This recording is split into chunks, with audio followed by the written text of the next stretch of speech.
They were 5 hours from losing their grandson forever when their car died in the snow.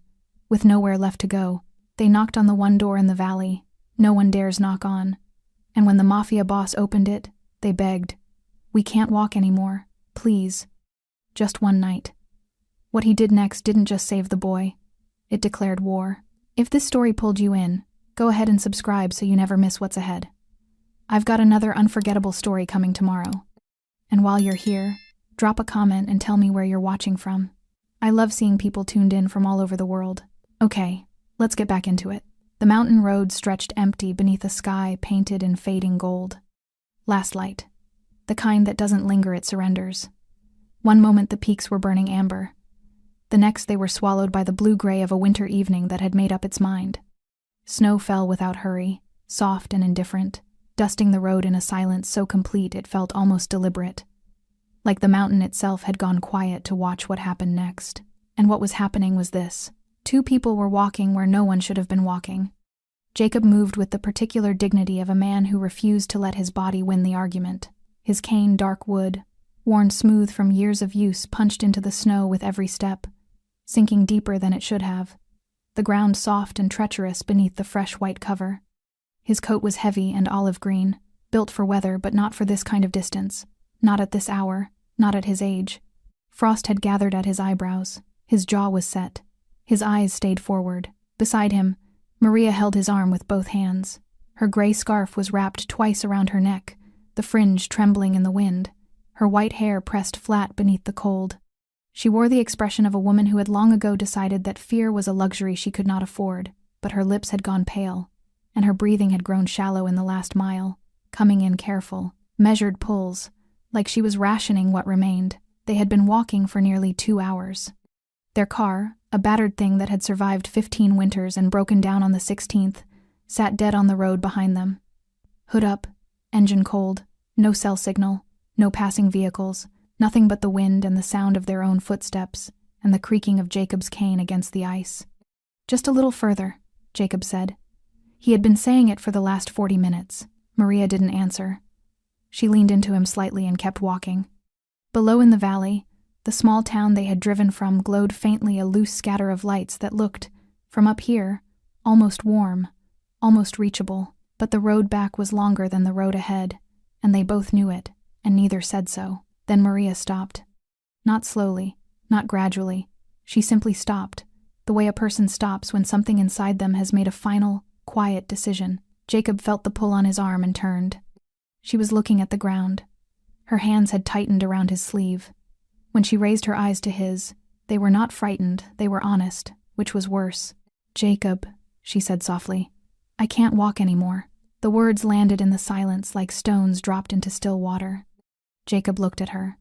He took in the pallor of her lips, the way her shoulders had curved inward against the cold, the slight trembling in her hands that she was working hard not to show him. He had been married to this woman for 41 years. He knew the difference between her asking for rest and her telling him the truth. This was the truth. He looked up. Ahead, perhaps a quarter mile through the trees and the falling snow, something glowed.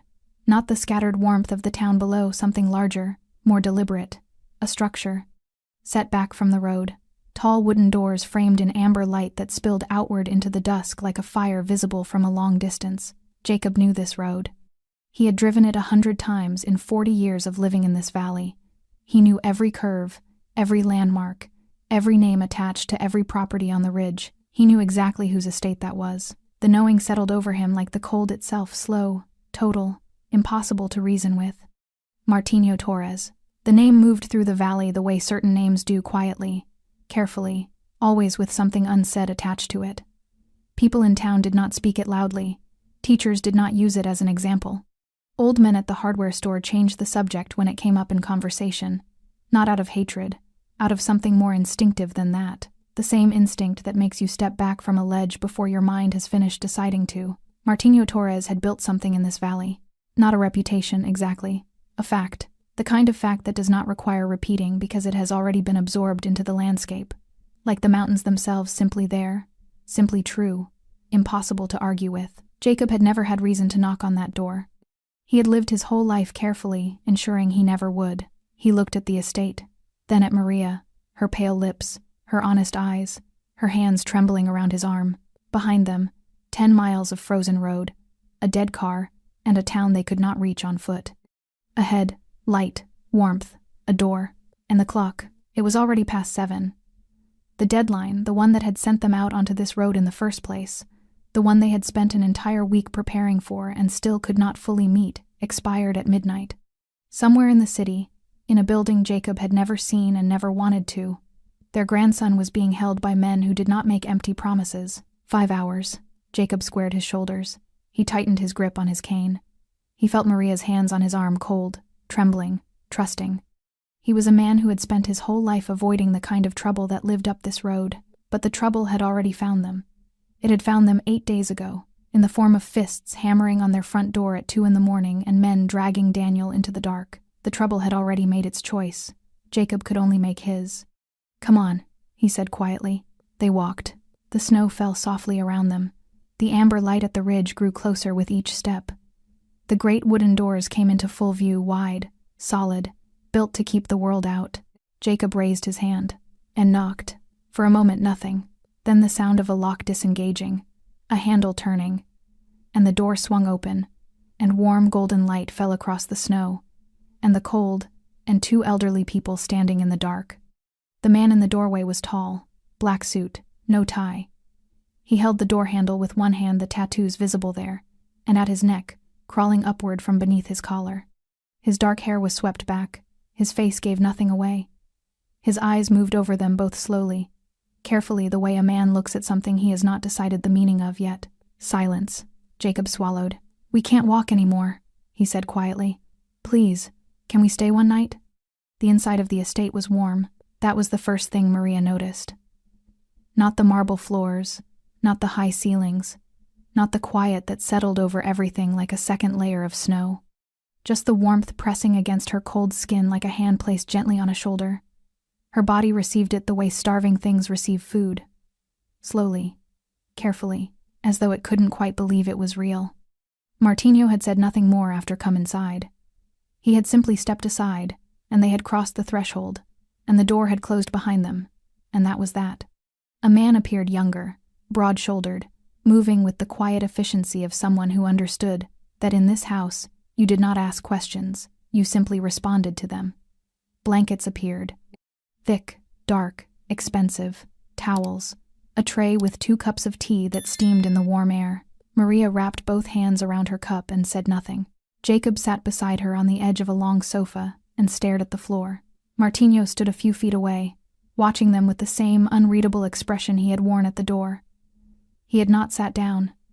He did not appear to be in any hurry. He simply waited, with the patience of a man who understood that the truth always arrives eventually. You simply had to give it space. It was the warmth that broke Jacob. Not the tea, not the blankets, the warmth. Because warmth, after that kind of cold, does something to a person. It loosens what the cold had locked tight, and what the cold had been locking tight inside Jacob Scott for 8 days. 8 days of quiet terror and desperate planning, and the particular exhaustion of being afraid in silence, so as not to frighten his wife, came loose, all at once. He didn't weep. He was not a man who wept easily, but his hands, wrapped around the cup, began to shake, and Maria saw it, and she reached over and covered them with hers. And that small gesture, that 41 years of instinct, undid something in the room entirely. Martinho watched. Then, quietly, "Why are 2 people your age walking alone in this weather?" Jacob looked up, and he told him. It had been 8 days ago, a Thursday, just past 2 a.m.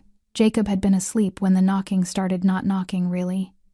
Hammering, the kind that does not ask permission, that arrives already certain of its welcome. He had sat up in the dark, heart already ahead of his mind, already knowing before he knew. Their house was small. 3 rooms and a kitchen and a porch that leaned slightly to the left and had been leaning that way for 11 years. It was the kind of house that held its occupants close, which meant that when the front door came open and the men walked in, there was nowhere to go and nowhere to hide, and no distance to put between yourself and what was happening. There had been 4 of them. Large men in dark coats, moving through the small house like it was already theirs. 1 had stayed by the door. 2 had gone directly to Daniel's room. They knew which room it was, which told Jacob something cold and specific about how long this had been coming. The fourth had stood in the middle of the kitchen and looked at Jacob with the flat, professional calm of a man entirely unbothered by what he was doing. "Your grandson owes money," he had said, simply, factually, the way you might read an item from a grocery list. Maria had appeared in the hallway in her dressing gown, and Jacob had moved instinctively between her and the man, which the man had found mildly amusing. Then Daniel had come out of his room, not dragged, walking, which was somehow worse the way he walked, shoulders dropped, eyes on the floor. The particular posture of someone who has known this moment was coming and has been dreading it for longer than anyone around him realized. He was 22 years old, and he looked, in that moment, like a boy of 12 who had broken something irreplaceable and could not find the words. "Grandpa," he had said, just that. Jacob had stepped forward. One of the large men had put a hand on his chest, flat-palmed. Not violent, simply immovable, the way a wall is immovable. Jacob had pushed against it anyway, because he was 68 years old, and Daniel had been 8 when his parents died, and Jacob had promised at a graveside on a cold morning 14 years ago that he would not let anything happen to this boy. He pushed against the hand pushed back. Jacob went down. Not hard, not with malice, simply down, his hip against the kitchen floor, his cane skittering away. Maria had cried out one sharp sound, quickly swallowed and rushed to him. Daniel had watched this happen. The expression on his face in that moment was something Jacob would carry for the rest of his life. Not fear, not shame, exactly. Something beyond both. The look of a young man seeing, with terrible clarity, the precise cost of his own choices measured not in money but in an old man on a kitchen floor. 1 week, the man by the door had said. Midnight, the full amount, or you never hear from him again. And then they were gone.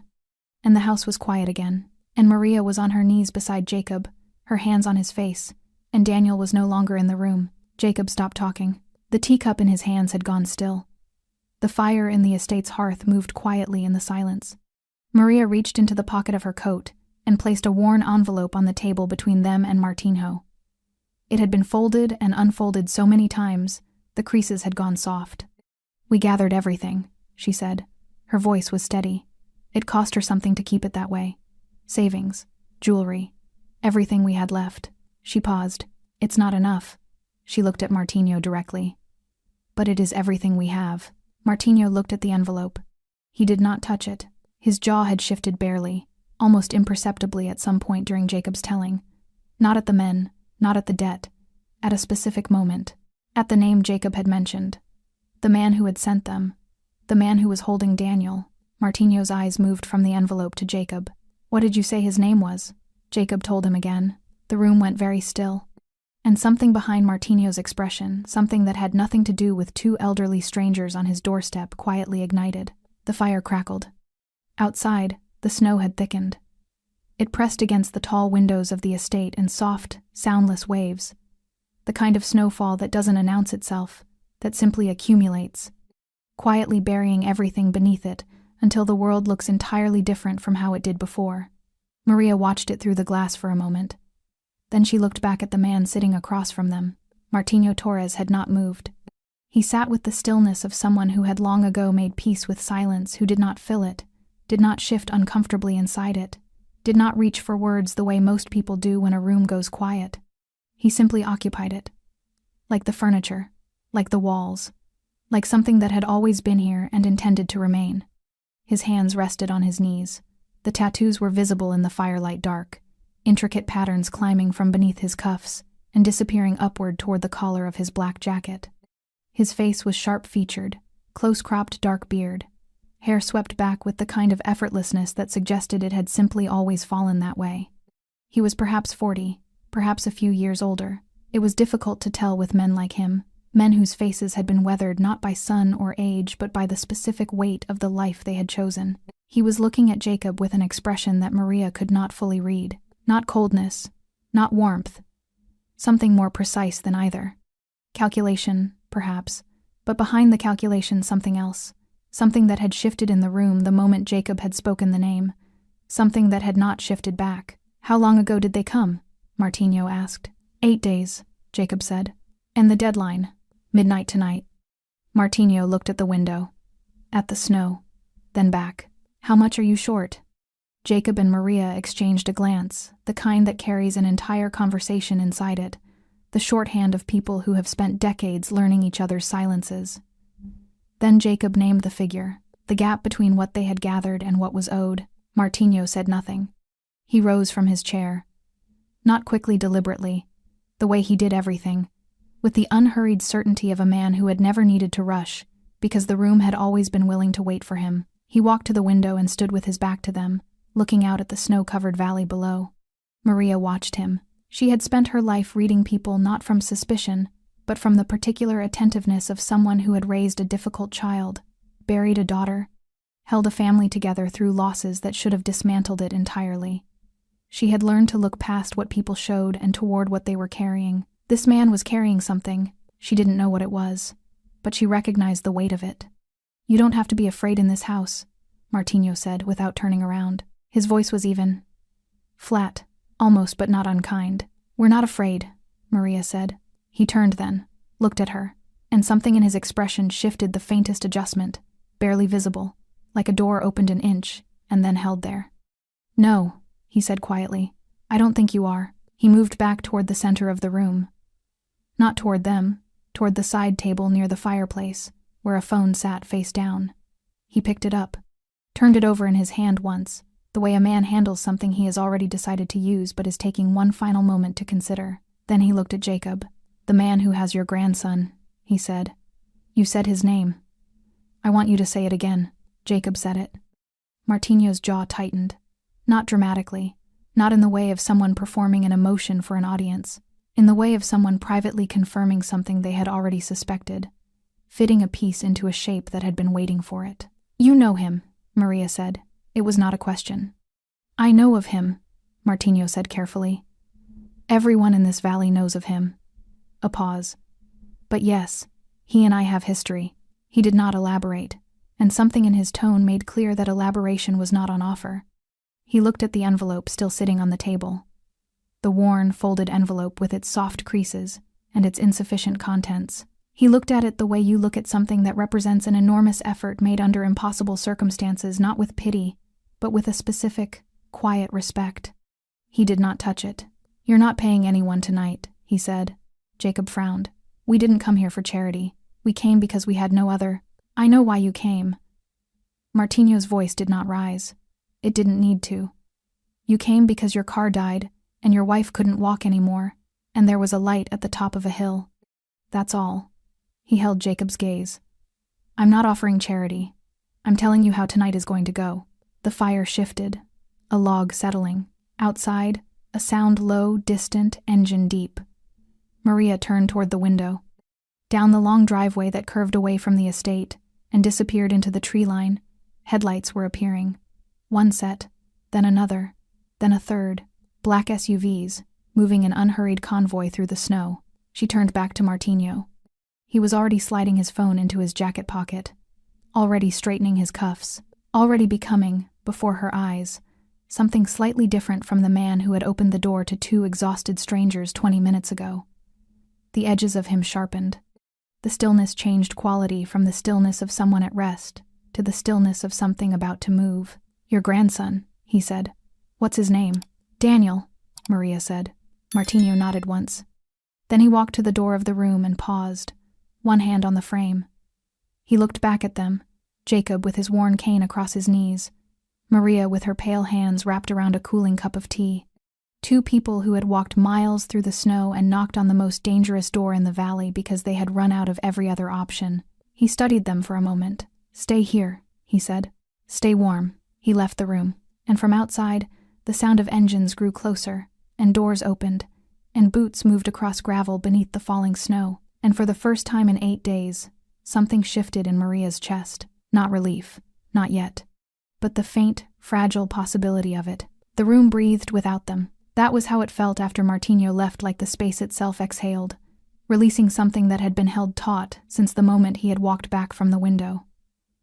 The fire continued its quiet work. The snow continued its patient accumulation against the glass, and Jacob and Maria sat together on the long sofa in the warm amber light of a house that belonged to a man they feared, surrounded by a comfort they had not earned and could not explain. Jacob set his cane against the cushion beside him. It was a small gesture, barely worth noticing, but Maria noticed it because in 41 years, she had never once seen him set his cane down in a stranger's home. He always kept it in hand. Always ready. The cane was the last line of his independence, and he guarded it the way men of his generation guarded the things they could not afford to lose. He set it down. She reached over and took his hand. They didn't speak for a while. The fire was enough. The warmth was enough. Outside, the muffled sounds of the arriving vehicles had settled into silence, doors closing, engines idling, then stilling, men moving with the quiet purposefulness of people who had been given instructions and required no further explanation, then footsteps in the hallway. Not Martino. Lighter, quicker. The broad-shouldered young man who had brought the tea reappeared in the doorway, carrying a tray with bread and something warm in a small pot. He set it on the low table without a word, refilled their cups, and made to leave. "Excuse me," Maria said. He stopped. "How long have you worked for him?" The young man considered the question as though calculating how much of an answer was appropriate. "Long enough," he said. Then after a pause, "He's not what people say." Maria studied him. "What do people say?" He almost smiled. "Things that keep them from knocking on this door." He looked at the tray. "Please eat. It'll be a while before he's back." He left. Jacob looked at the bread. Then, with the slow deliberateness of a man whose body had finally been given permission to remember how hungry it was, he reached for it. They ate in silence. And it was in that silence, warm, fed, the immediate crisis of the cold no longer pressing against every thought, that the other thing moved back in. The thing that the cold and the walking and the sheer physical emergency of the last 2 hours had temporarily displaced. Daniel. Maria set her cup down. She folded her hands in her lap and looked at the fire and let herself think about him fully, for the first time since they had left the house that morning. Not the logistics of it, not the envelope, not the deadline, not the impossible arithmetic of the debt. Just Daniel himself. The boy. The specific, irreplaceable, infuriating, deeply loved boy who had come to live with them at 8 years old, because the world had taken his parents on a wet road on an ordinary Tuesday and left him with nothing but 2 grandparents who were already old and a bedroom that used to be a storage room. He had been difficult from the beginning. Not cruel, never cruel, but restless in the way of children who carry grief they don't have the language for. He broke things. Not on purpose, mostly. He argued about everything. He pushed every boundary Jacob set with the systematic determination of someone conducting an experiment. He stayed out too late, brought home friends Jacob didn't trust, made choices that kept Maria awake long after Jacob had convinced himself everything would be fine. But he had also, on the morning of Maria's 68th birthday, woken before sunrise and made breakfast badly and presented it to her with the serious, earnest pride of someone who had done something extraordinary. He had sat beside Jacob for 4 hours at the hospital the winter Jacob's knee had needed looking at, not because anyone asked him to, but because he had simply appeared, coat still on, and said, "I'm not going anywhere." He was not a bad boy. He was a boy who had been handed a loss too large for his age and had never quite found the right way to carry it. Maria understood that now, in a way she hadn't when it was happening, when she was exhausted and worried, and sometimes quietly furious at him for making everything so hard. She understood it the way you understand most important things. Too late, and all at once, the fire popped softly. Jacob was looking at her. "He's alive," Jacob said, not as comfort, as fact, as the thing he had been repeating to himself for 8 days, to keep the alternative at a safe distance. "I know," Maria said. "Martino will." "I know, Jacob." He nodded, looked at the fire. "I should have seen it coming. The people he was spending time with. I knew something was wrong months ago, and I told myself it was just Daniel being Daniel. We both knew. I should have said something, done something." "Jacob." Her voice was quiet but firm in the way it got when she needed him to stop punishing himself for being human. "We're here now. That's what matters. We're here, and we're doing something." He was quiet for a moment. Then, "We knocked on a Mafia boss's door." "Yes." "And he let us in." "Yes." Jacob looked around the room. The high walls, the careful luxury of it, the fire, the warmth. "Not what I expected," he said softly. "People rarely are," Maria said. Footsteps again in the hallway, heavier this time. deliberate. Martino came back into the room and stood near the doorway. His jacket was buttoned now. His phone was in his hand, screen dark. Something about him had reorganized. The quality of his stillness had changed again, tightening into something with direction, with momentum, with the particular focus of a man who has made a decision and is already 3 steps into executing it. He looked at them both. "The cars are ready," he said. Jacob straightened. "What does that mean?" "It means you're not spending tonight waiting and wondering." Martino held his gaze. "It means we're going to go and get your grandson." Maria's breath caught. "Both of us?" Jacob asked. Martino looked at him, at the cane, at Maria's still pale face, at 2 people in their late 60s who had walked miles through the snow on the final night of an impossible deadline. "Both of you," he said. He said it like it was never a question. The convoy moved in silence. 3 black SUVs arranged with the quiet precision of something that had been choreographed long before tonight. The lead vehicle already at the estate gate, when Martino brought Jacob and Maria through the front doors. The third pulling smoothly into position behind, as though it had always been there. No urgency, no noise, just movement, controlled and certain, the way water moves when it has already found its channel. Martino held the rear door of the middle vehicle open. Jacob looked at it, then at Martino. The look of a man privately reckoning with the distance between the life he had lived and the one he currently found himself inside. He got in. Maria followed without hesitation.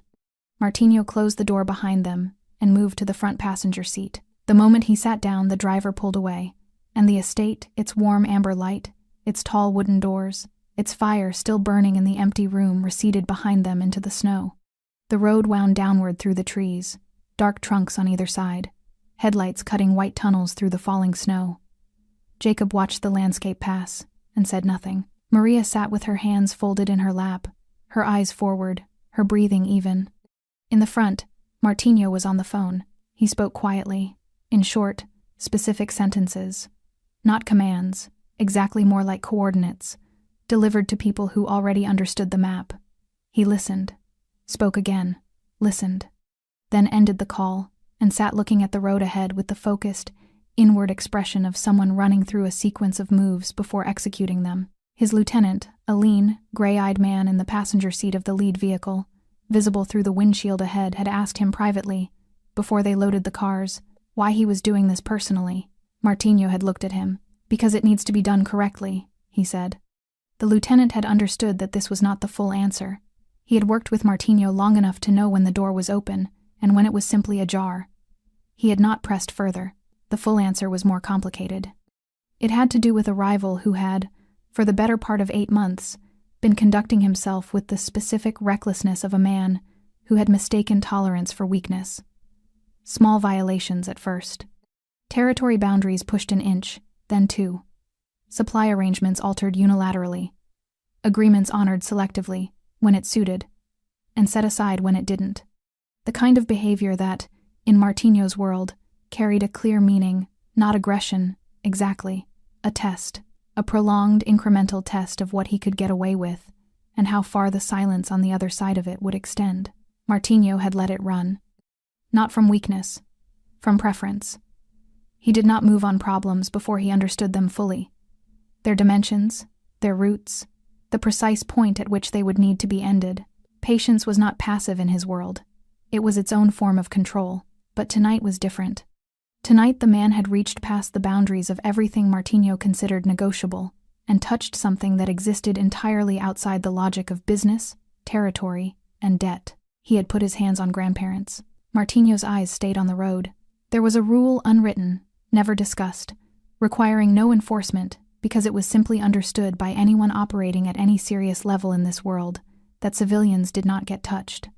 Not spouses, not children, certainly not elderly people whose only crime was loving someone who had made bad choices. The rule existed not from sentimentality but from necessity. The moment you started reaching into the lives of ordinary people, people with no power, no leverage, no part in any of this, you became something different, something without boundaries, something that justified responses that nobody wanted and that benefited no one. It was the line. And the man holding Daniel had crossed it. Jacob and Maria had walked miles through the snow on the coldest night of the year and knocked on the most feared door in the valley because there was nowhere else left to go. That was what crossing the line looked like when it landed in the real world.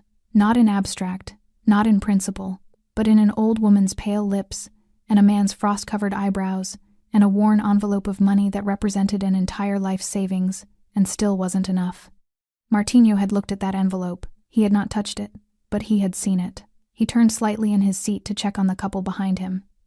Jacob was sitting upright, cane between his knees, watching the road with an expression of grim and determined calm. Maria was beside him, close enough that their shoulders touched. Her eyes were closed, not sleeping, he could tell, simply present, holding herself steady in the way people do when they are conserving the last of something. "How long?" he asked the driver. 20 minutes. Maybe less in this weather. Martinho nodded. He looked back at the road. Jacob cleared his throat. "Mr. Torres."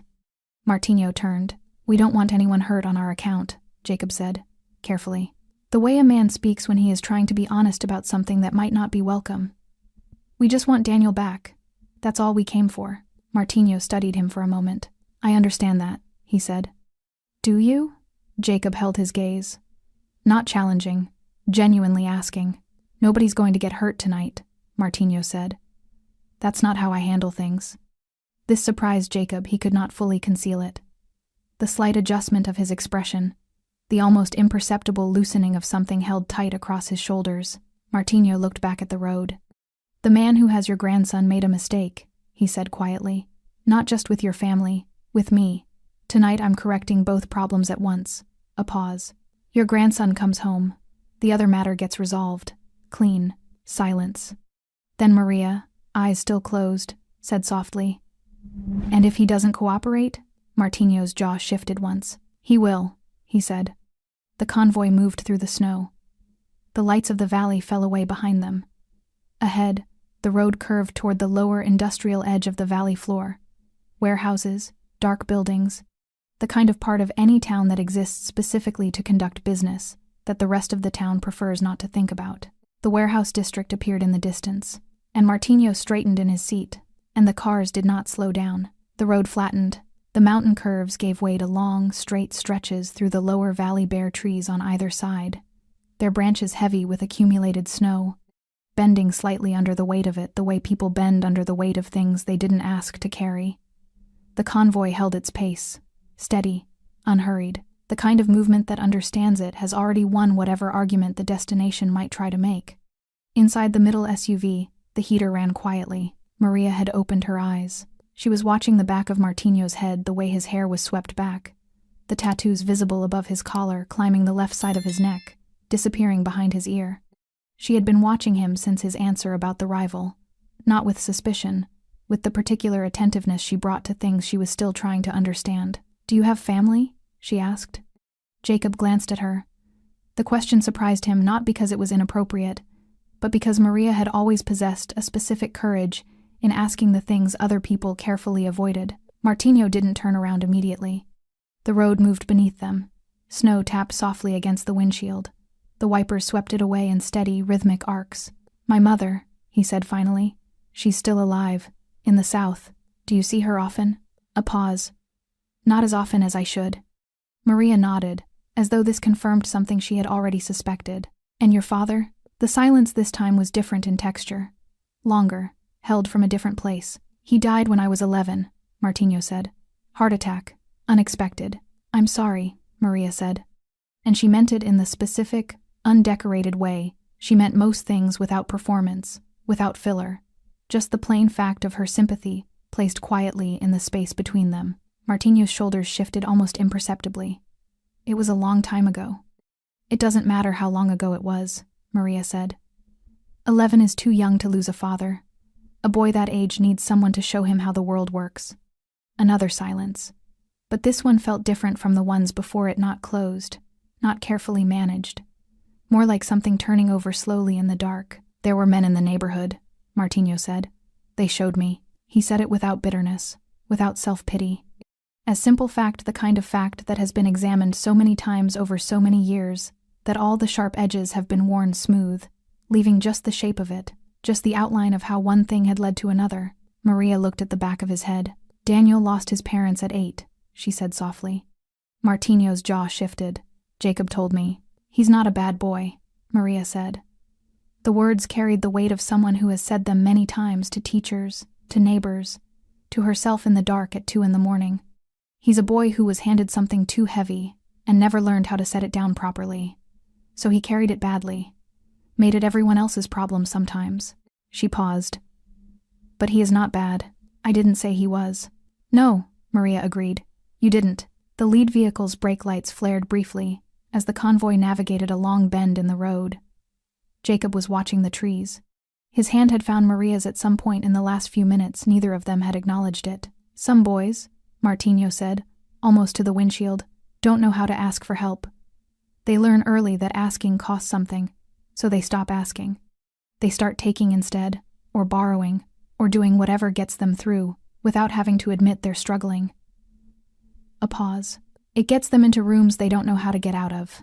Jacob turned from the window and looked at the back of Martino's head. Is that what happened to you?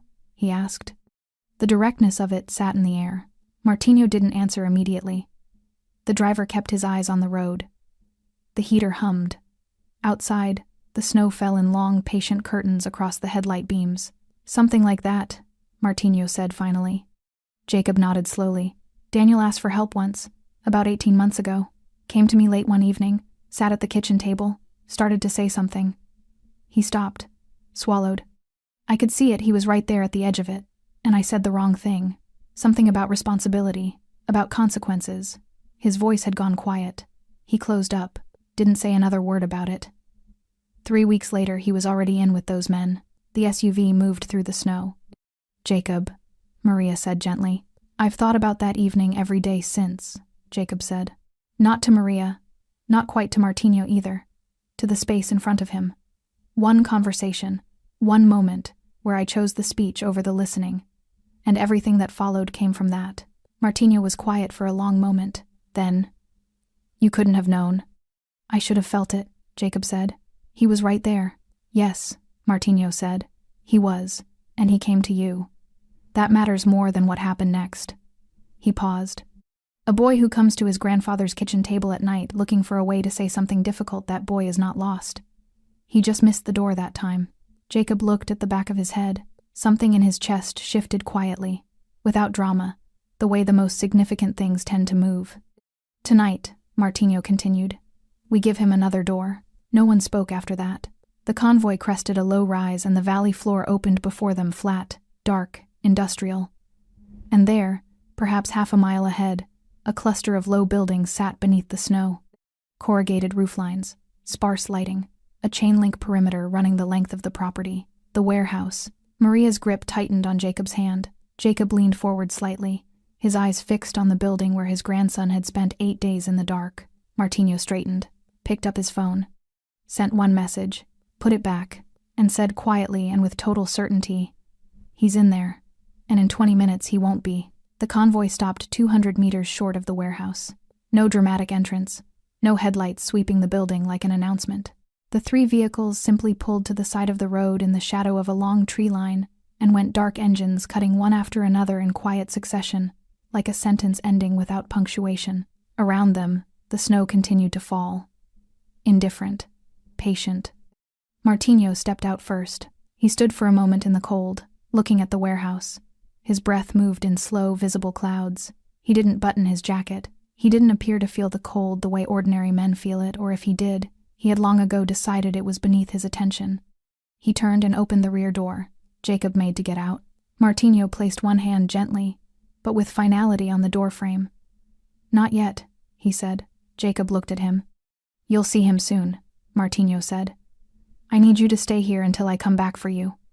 Both of you. Maria put her hand on Jacob's arm. He held Martino's gaze for a long moment, the look of a man who has spent 68 years being the one who handles things, who does not naturally accept the instruction to wait. Then something in him yielded.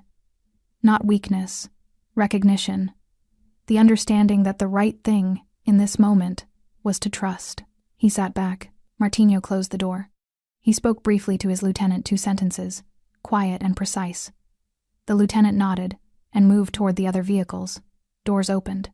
Men stepped out, 6 of them, moving with the contained, unhurried efficiency of people who had done this kind of thing before and required neither instruction nor reassurance. They dispersed into the dark, with a quiet that was almost unsettling, slipping into positions around the building's perimeter that they had clearly already been given, coordinates delivered in the phone calls during the drive. No weapons visible, but they were there. Martinho walked toward the warehouse alone. He carried a briefcase, black, unremarkable.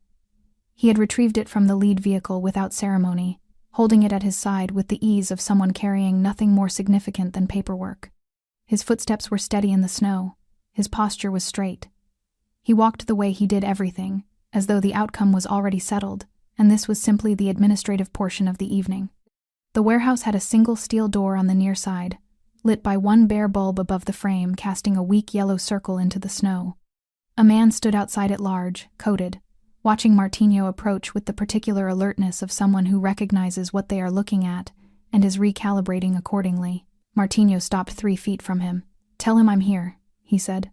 The man looked at him for a moment, then went inside. Inside the SUV, Jacob watched through the windshield. He could see the door, the light, the small yellow circle in the snow. He could see Martinho standing in it, still, waiting, briefcase at his side. Maria was not watching the door. She was praying. Jacob had not seen her pray in years, not since the funeral, not since the graveside on that cold morning when they had stood over their daughter and her husband and tried to find something to hold on to in a world that had suddenly removed its floor. She sat with her eyes closed and her lips barely moving, and her hands folded tightly in her lap, and Jacob did not disturb her. He simply put his hand over hers and watched the door and waited. The steel door opened. A man emerged. He was perhaps 50.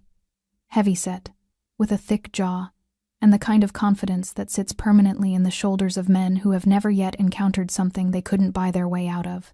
He wore a coat that was too expensive for a warehouse, and an expression that was working hard to project amusement. He looked at Martinho, then he laughed. Not nervously, genuinely, or performing genuine with considerable skill. He spread his hands wide in the universal gesture of theatrical welcome and said something Jacob couldn't hear through the glass. His posture was loose, relaxed.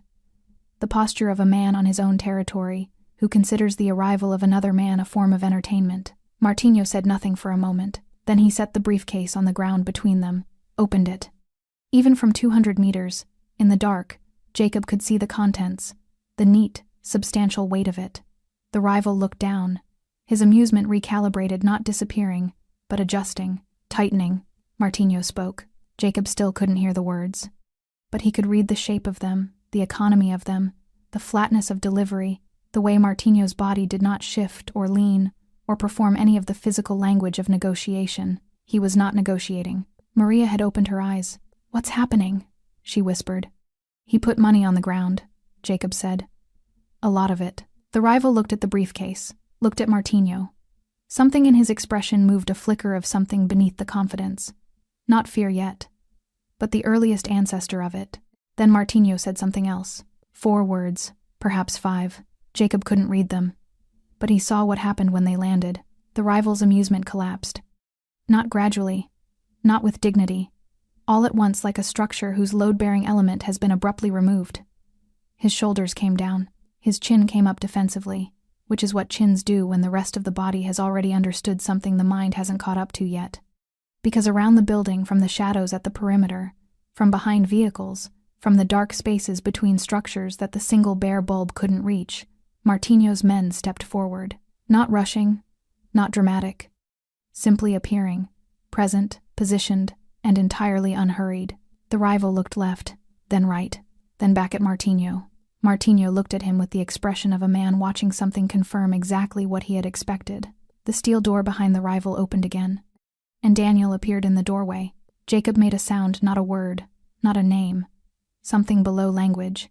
Something that came from the part of a person that exists before words were invented. Maria pressed her hand against the window. Daniel stood in the doorway, bruised and pale, blinking in the cold air, alive, upright, eyes moving across the scene in front of him with the stunned, overwhelmed expression of someone emerging from a long dark into sudden, unexpected light. Jacob's hand was already on the door handle. Martinho did not move. That was the thing Jacob noticed from inside the SUV, even with Daniel visible in the doorway, even with the rival's confidence visibly crumbling, even with 6 men having materialized from the shadows around the building's perimeter, like something the darkness had quietly been holding in reserve. Martinho did not move. He stood exactly where he had been standing when the briefcase hit the ground. Same posture, same stillness. One hand at his side, the other loose, relaxed, like a man waiting for a bus. The rival was looking at the men around him. His eyes moved from left to right and back again, quick, calculating, the eyes of someone running numbers on a problem and arriving repeatedly at the same unacceptable answer. His 2 men, who had been standing near the warehouse door, with the easy confidence of people operating on their own ground, had gone very still, not reaching for anything, not moving, just standing the way people stand when they have correctly assessed that movement would be inadvisable. Martinho let the silence do its work. Then he spoke. His voice was level. Jacob still couldn't hear the words through the glass, but he could see their effect the way they landed on the rival with the quiet, specific force of something that had been prepared carefully and delivered without excess. The rival's jaw tightened. He looked at the briefcase, then back at Martinho. Then Martinho said something else, and this time the rival went pale. Not gradually. The color simply left his face the way light leaves a room when a switch is thrown present, then absent, the transition instantaneous. His mouth opened slightly. Whatever response he had been preparing dissolved before it reached his lips. Jacob leaned toward Maria. Something just changed. I see it, she said. What Martinho had told him, what Jacob and Maria would only understand later, pieced together from fragments, was this: the rival's primary financial infrastructure, the accounts through which his operation moved its money, had been frozen. Not by law enforcement. By a series of calls Martinho had made in the 40 minutes between the convoy leaving the estate and arriving at this warehouse. Calls to people who owed him favors, who managed certain financial arrangements in certain institutions, who understood that when Martinho Torres made a specific kind of request, it was not actually a request. The rival's supply routes, 3 of them, carefully constructed over 2 years, had been simultaneously suspended. The men who ran those routes had each received a single call, from different voices, with the same message. He was not being threatened with violence. He was being shown, calmly and comprehensively, that everything he had built was currently suspended in the air above him, held there by Martinho's decision to let it remain, and that this decision could be revised at any moment. Psychological defeat, total, without a single act of violence. Martinho stepped forward. 1 step, closing the distance between them to something intimate and deliberate. He looked at the rival with the expression of a man addressing something that has disappointed him less through malice than through a fundamental failure of judgment. You owed me first, he said, quietly enough that Jacob couldn't hear it, clearly enough that the rival heard nothing else. Before this family, before any of this, you owed me first. And instead of settling that debt, you spent the last 8 months testing my patience and terrorizing grandparents. He paused. Now you owe me twice. And the second debt is not financial. The rival looked at him. What is it? He managed. Your operation, Martinho said simply. Every route, every account, every arrangement you've built in this valley, it comes under new management. Effective tonight. He held his gaze. You keep your life. You keep your health. You lose everything else. And you leave this valley within 48 hours. The rival stared at him. And if I don't? Martinho looked at him for a long moment. Then he picked up the briefcase from the ground, closed it, and handed it to his lieutenant, who had appeared silently at his right shoulder. You will, he said. He turned away from the rival, not quickly, not dramatically, but with the absolute certainty of someone who has finished a conversation, and looked toward the warehouse doorway, where Daniel still stood. Jacob was already out of the SUV. He hadn't planned it, hadn't decided it. His hand had simply opened the door, and his body had followed the instinct that had been building since the moment Daniel appeared in the doorway, the same instinct that had driven him out of bed at 2 a.m. 8 days ago, that had put him on the frozen road, that had raised his hand to knock on a feared man's door. He crossed the snow in the dark. Daniel saw him coming. Something broke open in the young man's face, not slowly, not with any of the careful self-control he had spent years cultivating as his primary defense against a world that had hurt him early and thoroughly. It broke open all at once, the way things break when they have been held together past their limit. And what was underneath was not the stubborn, difficult, closed-off young man who had borrowed money from dangerous people and gotten his grandparents dragged into the worst night of their lives. What was underneath was the 8-year-old boy, the one from the graveside. The one who had stood in a too large suit between two grandparents who were also grieving and had held himself very still because he had somehow understood, at 8 years old, that if he came apart, everyone else would too. He came apart now. "Grandpa," Jacob reached him. He put both arms around his grandson, dropping his cane in the snow without noticing, without caring, pulling Daniel into an embrace with the full strength of a man who had been holding this moment in reserve for 8 days and was now releasing it all at once. Daniel was taller than him by 4 inches, and broader across the shoulders, and none of that mattered at all. Jacob held him the way you hold the irreplaceable thing you were afraid you'd lost. Daniel was shaking. "I'm sorry," he said into Jacob's shoulder. The words broken, repeated. "I'm sorry. I'm so sorry. I'm sorry." "I've got you," Jacob said. "I've got you. You're all right." Maria had reached them. She put her arms around both of them, one hand on Jacob's back, one on Daniel's, and pressed her forehead against her grandson's arm, and closed her eyes and said nothing at all because there was nothing that needed saying, because this was the only thing that had needed to happen, and it was happening, and that was enough. The snow fell softly around the 3 of them. Martinho stood several feet away and watched. His lieutenant appeared at his shoulder, said nothing. Martinho didn't look at him. His eyes were on the family in the snow, the old man without his cane, the woman with her eyes closed, the young man with his face buried, and his shoulders shaking. Something moved across Martinho's expression. Not softness, exactly. Something more complicated than softness.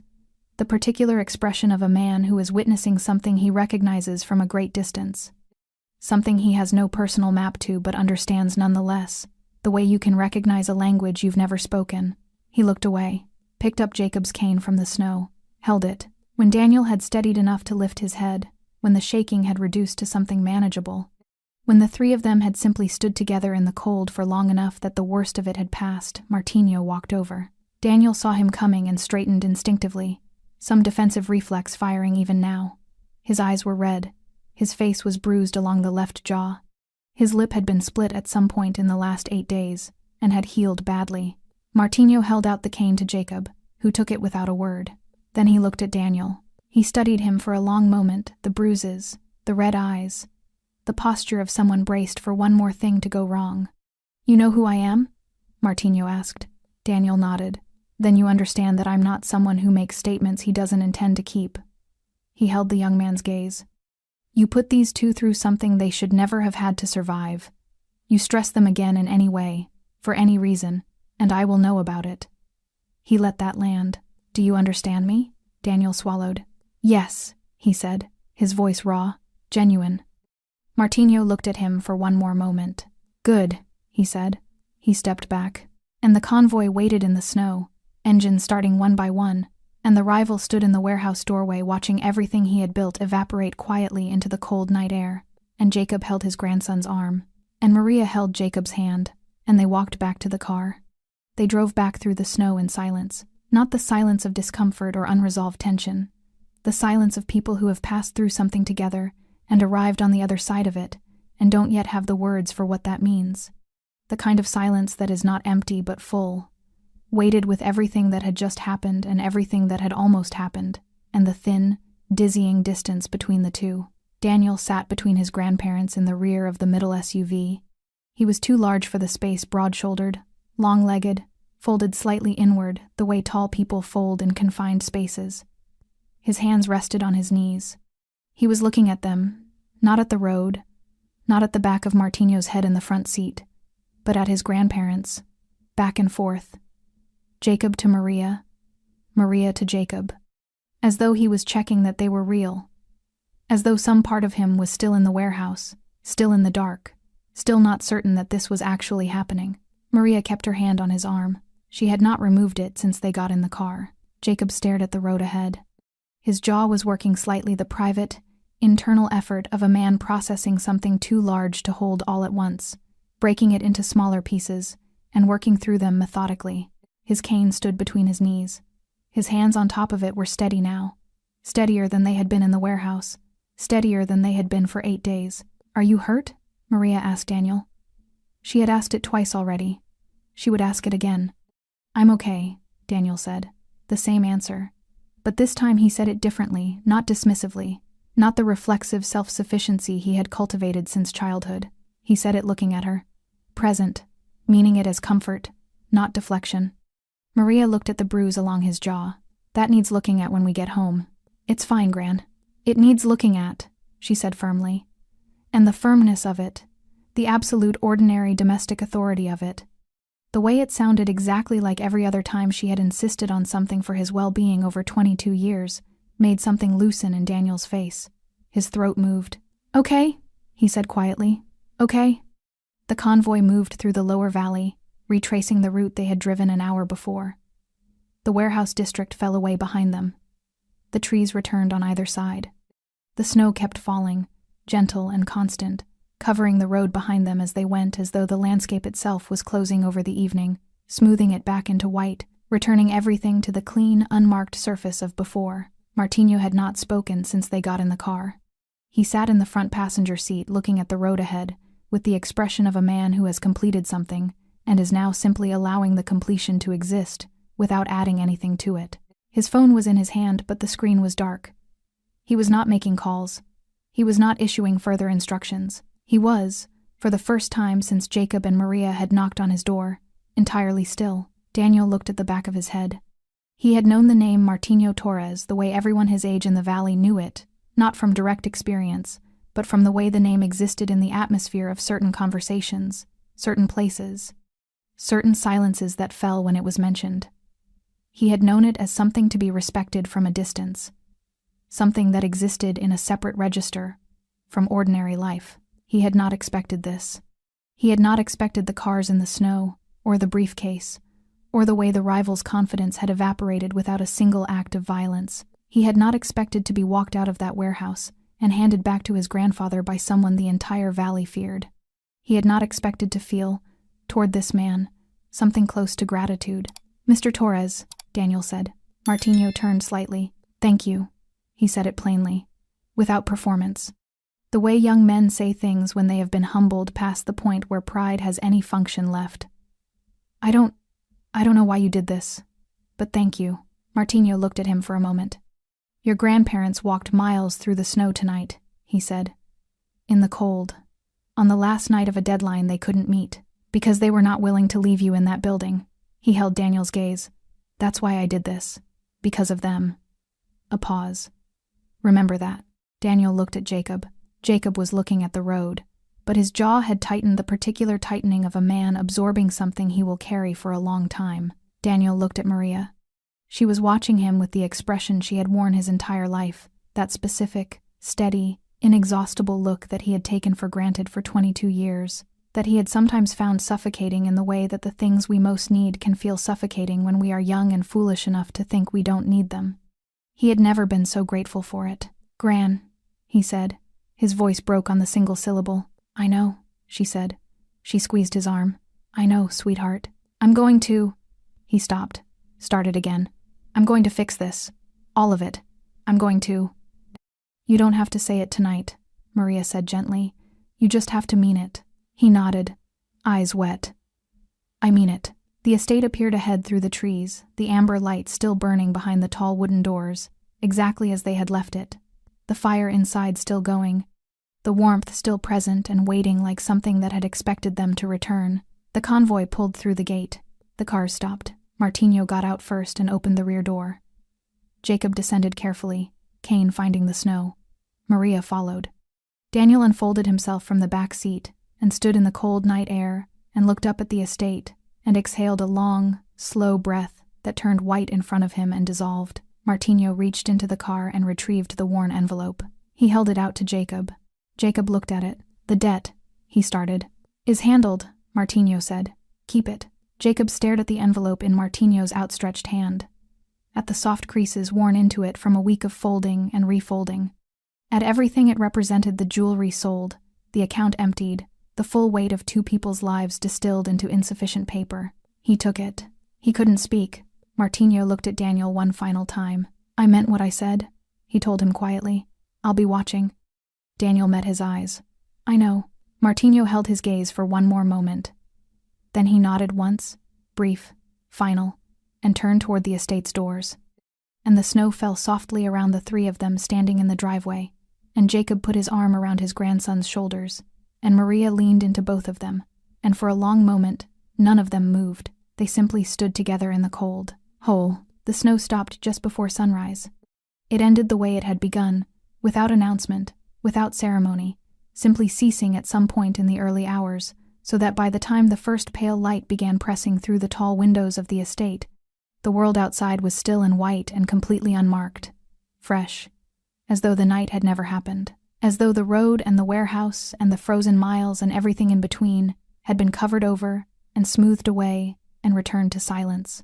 Jacob was awake before the light.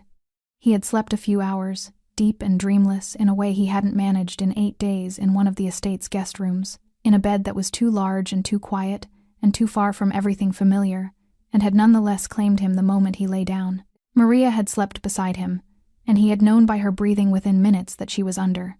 He had listened to it for a while, the simple, steady proof of her. Then he had slept too.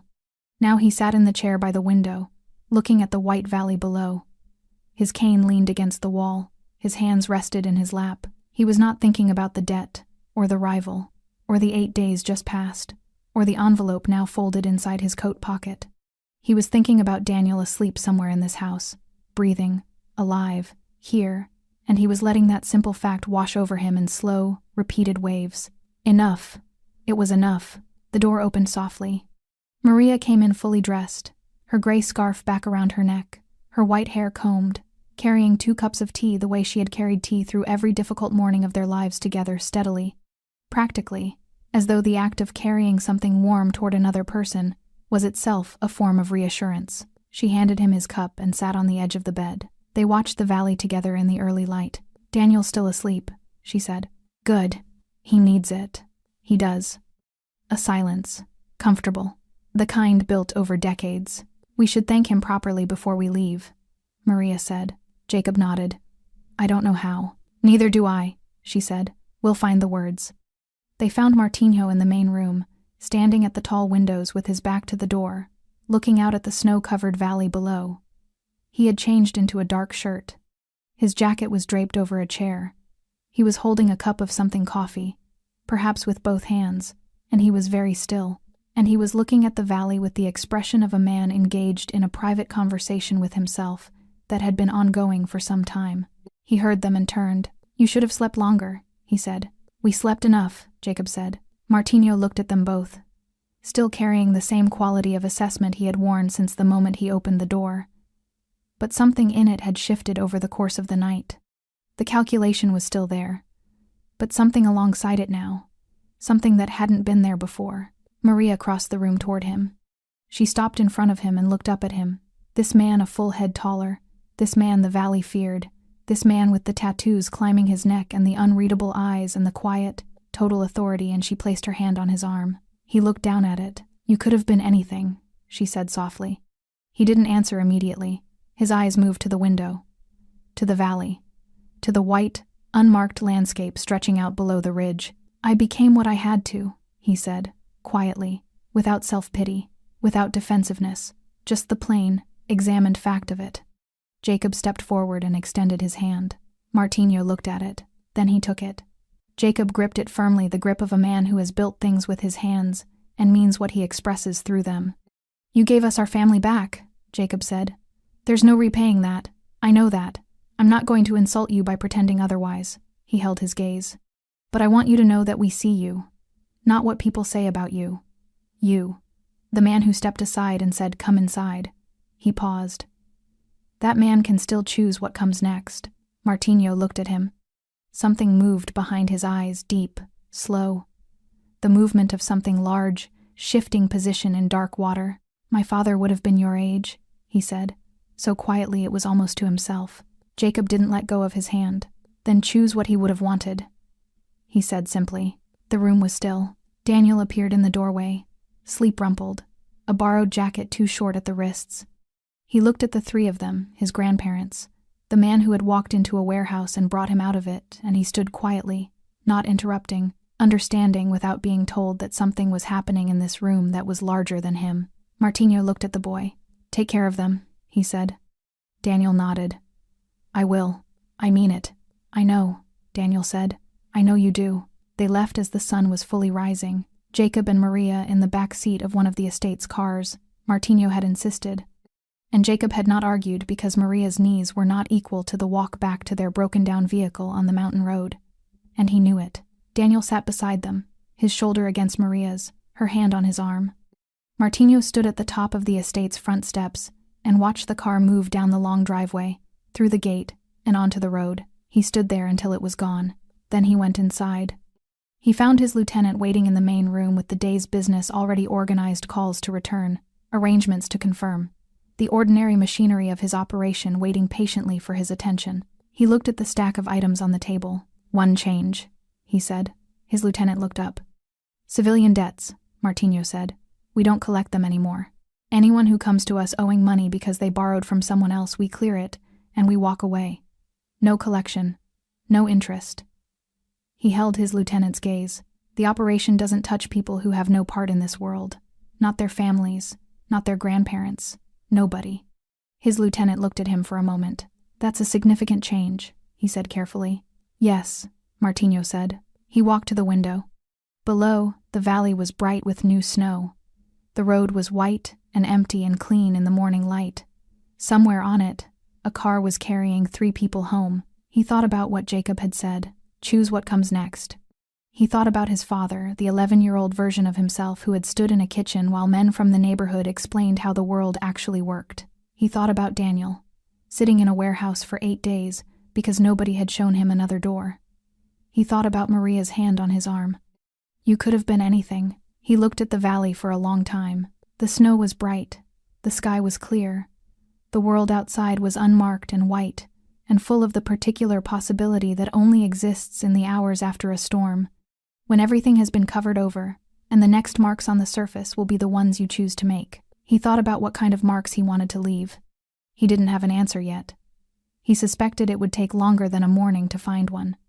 He suspected it would be the work of years, quiet, incremental, without dramatic declaration. But for the first time in a long time, the question felt worth asking. He turned from the window. "Get me the list of open civilian accounts," he said. His lieutenant nodded. "We're closing them," Martino said. "All of them. Today." And outside, the snow lay still and white across the valley. And somewhere on the mountain road, an old car finally started. And it carried 3 people home through the clean morning light. Thanks for sticking with this story until the very end. You're the reason these stories feel alive. If you're ready for another powerful journey, just tap the next video on your screen. And before you go, leave a quick comment and rate this story from 1 to 10. I'm excited to read your thoughts and connect with you in the comments.